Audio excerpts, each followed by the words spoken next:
Frank Lenti was 59, a grandfather, working security at a strip club just outside Toronto. That night the club was busy. Music, drinks, people coming in and out. Nothing out of the ordinary. But by the end of the night, 3 bikers had been shot. One of them wouldn't make it. And the man who pulled the trigger was Frank. So what pushed a longtime biker, one who knew how these things go, to shoot a member of the Hells Angels? Was it really self-defense, or was something deeper going on? To understand what happened that night, you need to know who Frank Lenti really was. He wasn't just some guy at the door. Frank had been part of Canada's outlaw biker world since the 1970s. He rode with Satan's Choice Motorcycle Club, then with the Rebels Motorcycle Club. Then he founded his own crew, the Loners Motorcycle Club. Later, he joined the Bandidos Motorcycle Club. This was a man who knew the rules of the street. He'd seen power shift from one patch to another, and he knew what cross lines could cost. In 1995, he survived a car bomb that nearly killed him. No one was ever charged, but everyone in the biker world had a theory. After that, Frank took a step back. By 2006, he was working security at Club Pro in Vaughan, keeping a low profile, or trying to. Now on the other side of this story was a man named David Buchanan, his nickname White Dread. He was 32 years old, tall, built, with long dreadlocks. He carried himself like a man who didn't flinch.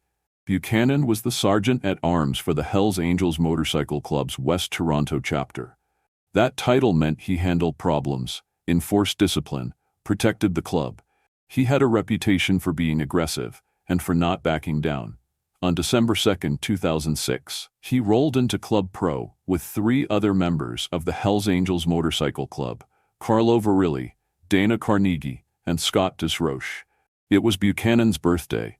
They were drinking, laughing, owning the room. But in a place like that, with that kind of history, some people notice who walks in and who's working the door. Frank saw them. They saw Frank. He didn't flinch, didn't look away, just stood there, watching. And the past started creeping in. Both men had options. They could have walked away, but neither one did. Both men had a choice that night. And the one they made led straight to the gunfire. The tension between Frank Lenti and the Hells Angels Motorcycle Club didn't start that night. It had been building for years. Frank's time in the biker world wasn't without friction. He'd walked away from groups, formed his own, and joined others.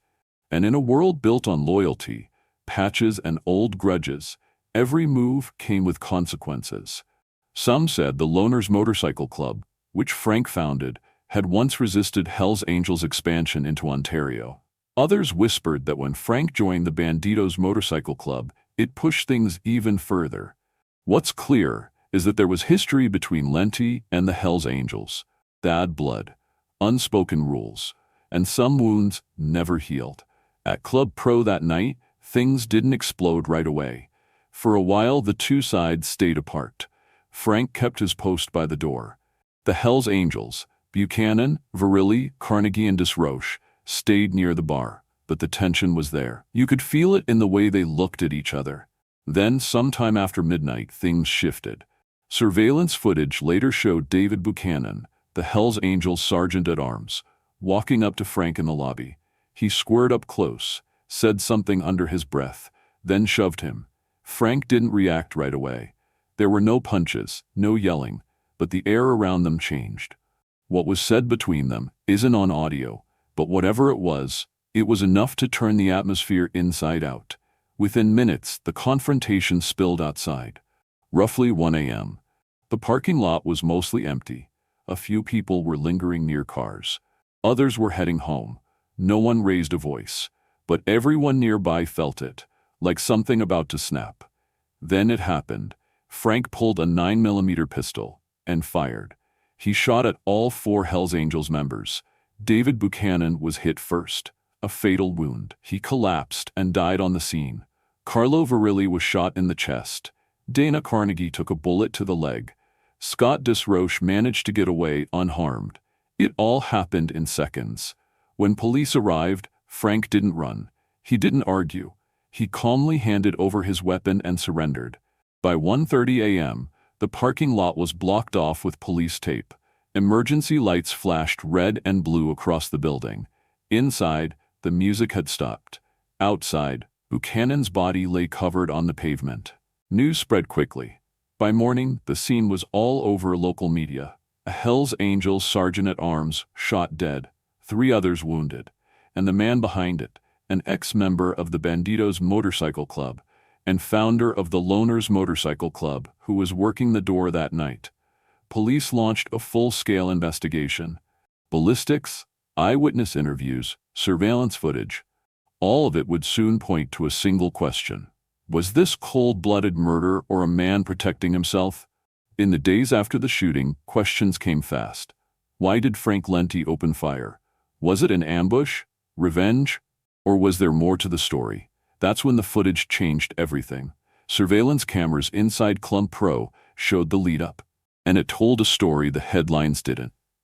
David Buchanan was the one who approached first. He got close. He shoved Lenti in the chest.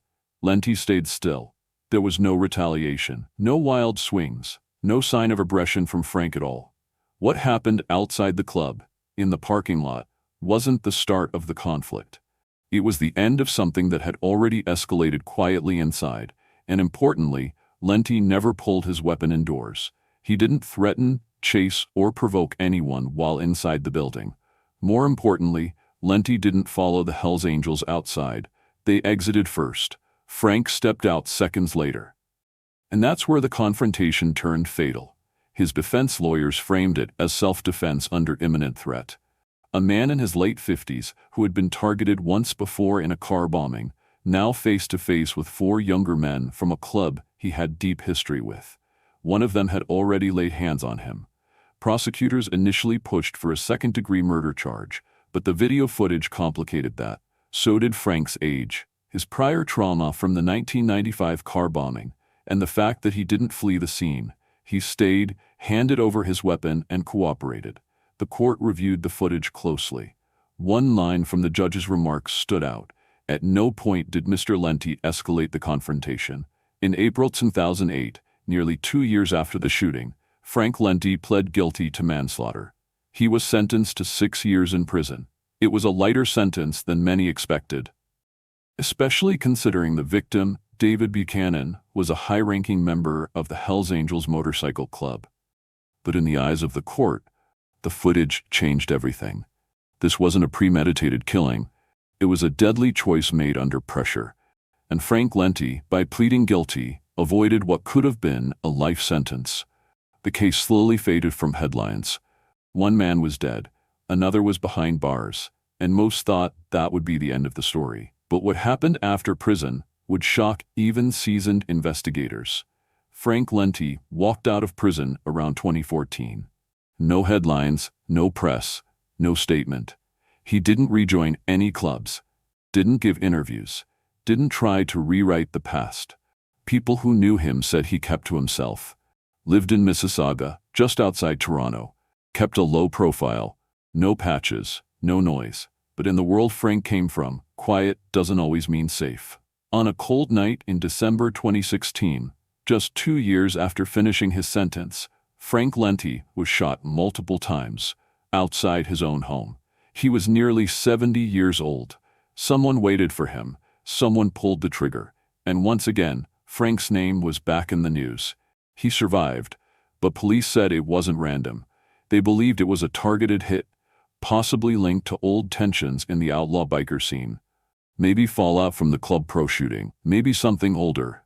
The shooter was never caught. No one was charged, and Frank didn't talk. Later, in a rare interview, he was asked if he feared another attack. His response was simple. I don't go looking for trouble, but I don't run from it either. Frank never returned to the life in full, but the life had already left its mark. He once called the biker world a machine that eats its own. By the time the dust settled, one man was dead, another nearly killed twice, and no one really walked away clean. As of today, no one has ever been charged for the 2016 shooting. If you want more grounded stories like this, no hype, no fluff, just the real people behind the headlines, hit subscribe and turn on the bell. We break down the moments that changed everything. And tell me in the comments, was Frank Lenti protecting himself that night or settling an old score? Let's talk about it. In the end, Frank Lenti wasn't just a bouncer or a biker. He was a symbol of a fading era. And the night he pulled that trigger, it didn't just end a life. It exposed how fragile the lines are between loyalty, power, and survival.